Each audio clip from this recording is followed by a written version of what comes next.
Little Red Riding Hood. Once upon a time, there lived a very good and dear girl.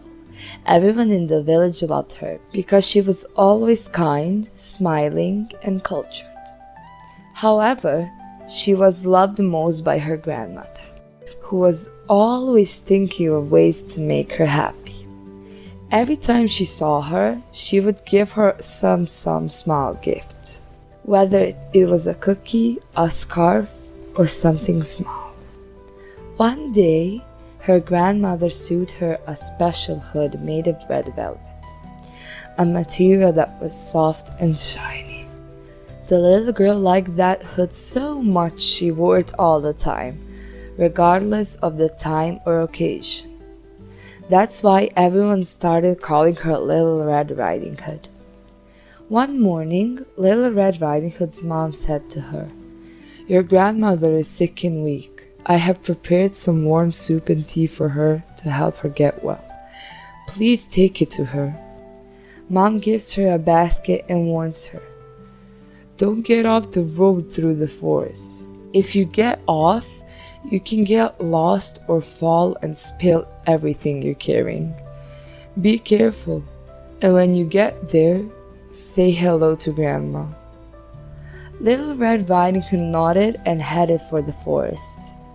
Her grandmother lived in a house deep in the forest, about half an hour's walk from the village. The way there was a quiet path, but through a dense forest full of trees, birds, and animals. While Little Red Riding Hood was walking along the path, a large gray wolf approached from the forest. Although feared by many, this wolf was very cunning and knew how to pretend to be friendly. "Hello, Little Red Riding Hood. Where are you going so early?" asked the wolf. Little Red Riding Hood answered him honestly that she was going to her grandmother's house and bringing her food and drink because she was sick. Naive and good as she was, she did not suspect that the wolf had bad intentions. She even told him the exact location of her grandmother's house, under a big oak tree next to the green bushes. The wolf immediately came up with a plan to arrive beforehand and eat both the grandmother and the little girl. That's why he slyly suggested to her, "Look at those lovely flowers in the forest. Why don't you pick a bouquet for your grandmother? It would make her day for sure." Little Red Riding Hood remembered her mother's advice not to go off the path, but the idea seemed nice to her. She thought that she had time because she started early. So she started picking flowers. Little by little, she went deeper into the forest, forgetting about the danger. While Little Red Riding Hood was picking flowers, the wolf came running to grandmother's house. He knocked and said in a thin voice, "Grandma, it's me, Little Red Riding Hood. I brought you soup and tea." Grandma, sick and weak, told him to just press the lock and enter. The wolf came in and swallowed her grandmother in one bite.